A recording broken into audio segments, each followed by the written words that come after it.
Hi folks, it's Andy. Welcome to this week's Tip of the Week. We are today talking about something that's not talked about that often in Kendo. It's an aspect of distance and it's called the Chukan distance, okay, the sort of intermediary distance. We often talk about distance in Kendo in the sense of far distance, which is Toma, where the shinai aren't touching.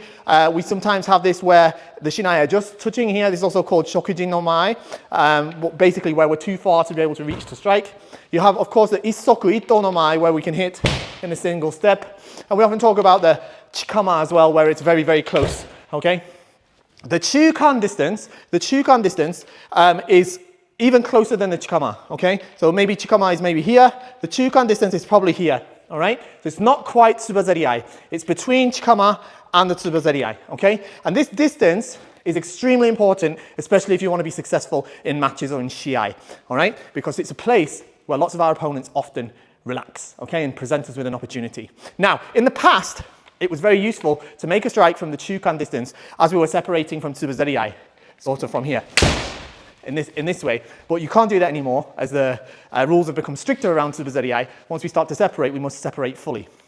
So now we have to think about the Chukan distance when we approach it from our normal cutting distance, okay? Now, of course, the ideal is we still want to be able to make waza from our normal cutting distance. But sometimes we find ourselves where we've come to this distance that's not quite tsubazariai, all right? And as I say, most people at this point will tend to relax and move into tsubazariai, okay? And this is a chance that you can make a strike, okay? So generally, as we come into this distance, we come in a defensive way like this. Often our opponent will also match our defense, okay? Match our defense. And this can be useful because it puts them in a kind of relaxed state as well. They don't feel like I'm about to attack them, all right?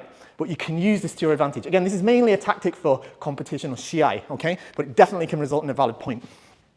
So what I can do, for example, is I come to this Chukan distance, and then from here, I can strike from this side to the men, a lot like the ura hikimen that we did in another tip of the week, or I can hit to the kote this way, okay? I could maybe come on the other side. It depends on their position. If their hands are right up here, I might be able to strike at the door. There's lots of things that we can do, okay? So what's important is that we don't miss our chances when we get to this Chukan distance, okay? From here, okay, for example, okay? As I say, we've got the chance to go for then, kote, go, okay? There's lots of things that we can do at this very useful distance, okay? Just don't let it slip by and run away, especially when you're in a shiai, okay? Because you can miss a vital chance for ippon.